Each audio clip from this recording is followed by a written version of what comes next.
Exhibitions and trade shows. So as always, we skip over the learning objectives.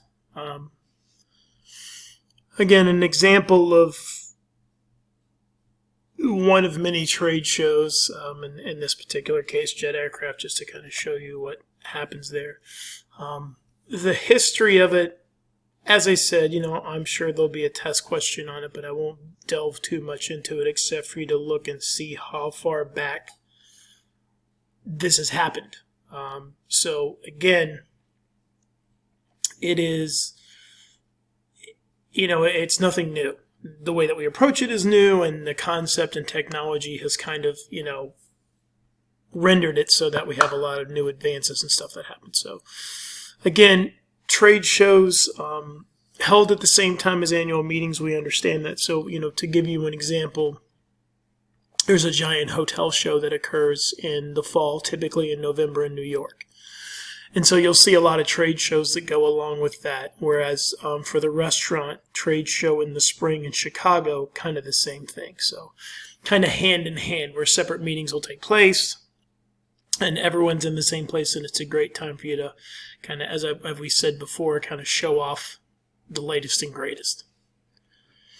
So business to business, again, what we're trying to do is, the venue will charge, and if someone's sponsoring the specific show, an organization, they're going to charge. And as I said, it's a thing that is a chance for you to show off stuff. Consumer electronics, CES, is always one that fascinates me because of the technology that's out there now. So when that occurs, and it's typically early in the year, you see a lot of, that's a cuckoo clock, by the way. You see a lot of new technologies, some that are going to be great, some that are going to fail miserably, but it's always kind of a fascinating time of year to see where the newest trends are going to go, or where people think the newest trends are going to go. AI, various things like that.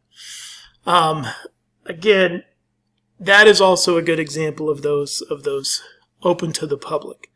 Now, a lot of times, some of the products are for sale, and a lot of times some of the products aren't for sale.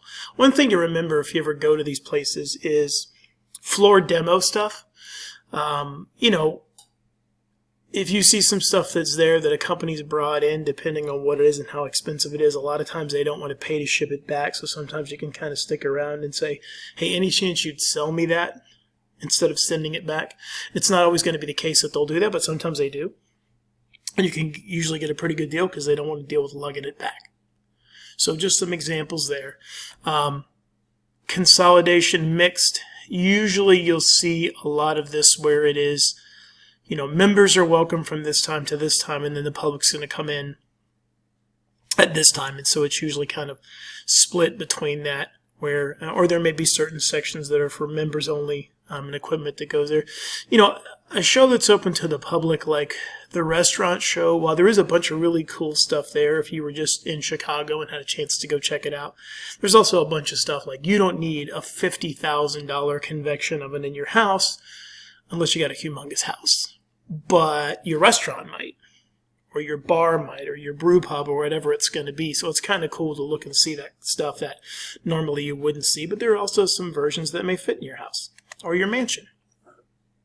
Key players: the organizer, the entertainment programs, demonstration and training programs, new exhibitors and technology, all these different things that go into there. And I mentioned in Chicago in one of the previous reviews about a separate area to have, former presidents or leaders come in and talk, and it's usually a separate charge on top of the normal thing.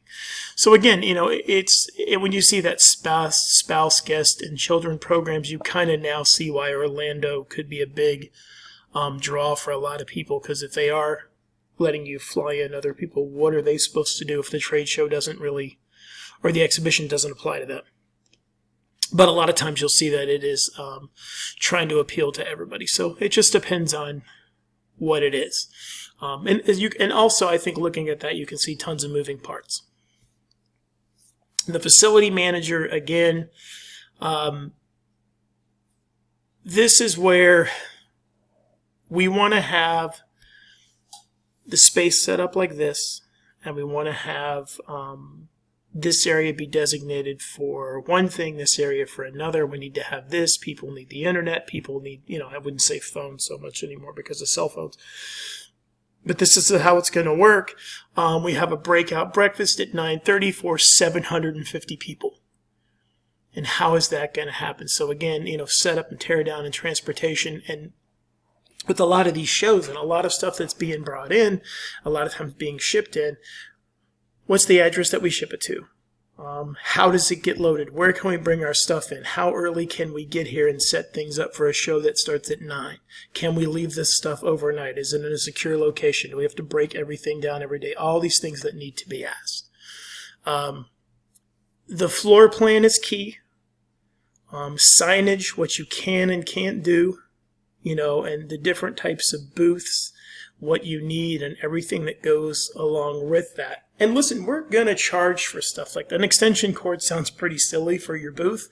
You're going to pay extra for it. You have to plug in your newest machine that makes the greatest frozen alcoholic drinks. Well, you got to plug it in. So how much does that cost? And how much wattage do you need? And what kind of cords are you going to need to do it? Blah, blah, blah, blah, blah. And you're paying for it. And when you get there, that stuff's usually set up for you. And if not, you have to whip out your copy of the contract and say, hey, we paid for extension cords. We paid for this. We paid for that. Floor plan development is always tricky.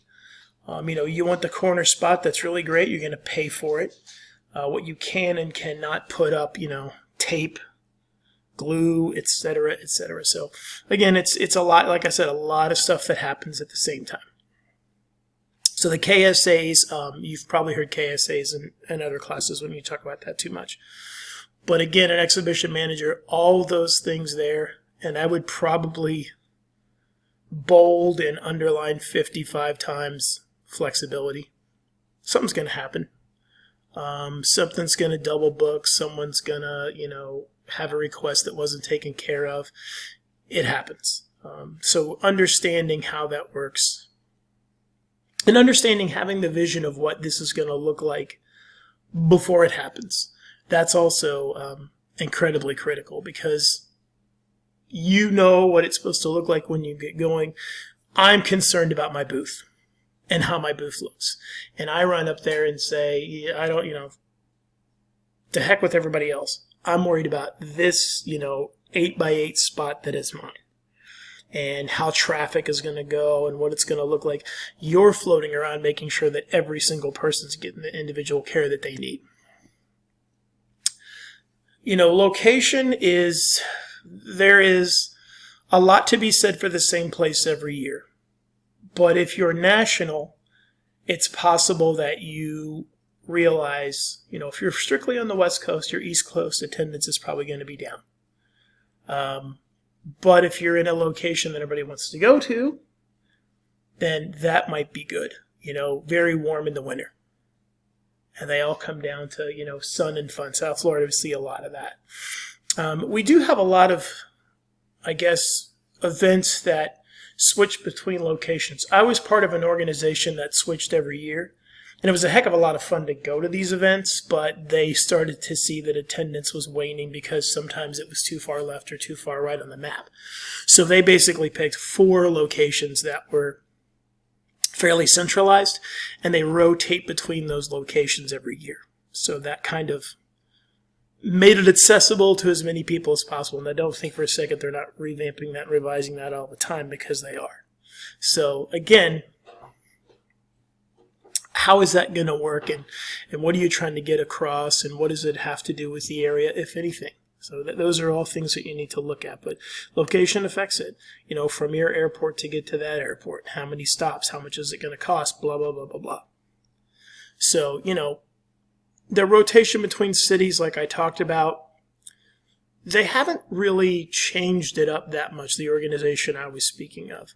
But I can give you an example. There's a summer event coming up where I will be going to Phoenix. I can't think of a lot of places that don't scream, don't go there, like Phoenix in the summer. It's going to be very, very hot. everything's going to be inside, by the way, but it's just they may revisit that. As far as I know, it's the first time in a long time they've done it there. They've done it there before, but not for a long time. So they're going to want feedback before, during, and after that event. So again, attendance is key to success, like we talk about with marketing promotion. So how do we get people to Phoenix? Whether it's an academic conference, professional conference, whatever that is, how are we going to make sure that we get people there? What is the value to them? The sponsorships that we talk about, if you've never done an event like this, sponsorship is key. It's trying to get as many people as you can, for lack of a better word, to pay for everything so you don't have to. So for example, we have a gold sponsor that's taking care of the dinner on the first night. $25,000 will feed all of our attendees, and they've done that. So they're going to have banners all over the place and special events within there. Again, like we talk about, that's our job, is to go out and sell. And so again, I like at the very bottom thing, it says CD-ROMs. I don't know that anybody does that anymore, but phones and apps, and here's the app for the show is really big. So everything you need to know, including floor plans and everything, is there. Saving paper because everybody throws it away anyway. Risk management, also huge. Again, what potentially could happen and how do we make sure it doesn't happen? Points of entrance, anything like that, and what's happening when deliveries are being dropped off, it's very, very key that that's all taken care of. So why do we exhibit? Like we said, car show. Okay, the new models for this year, the new electronics at CES, whatever it's going to be, is for you to come out. And companies within themselves will do new product rollouts just to show their employees, and then they may casually drop it in and show other people. They don't always work, right? So you'll hear us talk about, and you'll hear in a bunch of your classes about New Coke and how New Coke didn't work. It wasn't because they didn't try to roll it out. So again, you always look at this as what is this supposed to be? Here's our annual report. Here's how we think we did this year, whatever the case may be. Design and layout, how much can you afford? And again, like I said, within this, being downstairs, we used to do a lot of things for the university, these large convention shows, and where they put universities, because we got a discounted rate, in the basement. So how many people were coming to the basement? Really? But, we weren't paying a lot, and some of these events that we went to weren't really geared towards getting people to come to college. So it just depends. The restrooms, I wouldn't want to be right outside the restroom, personally. So you have to look and see where you are, close to food places. If you are trying to sell a new food product and you're right by the food court, probably not the best idea. Where's your competition? Where are they located, et cetera, et cetera? We want all those people side by side by side. So standard booth size depends. These are just some different types that you can get.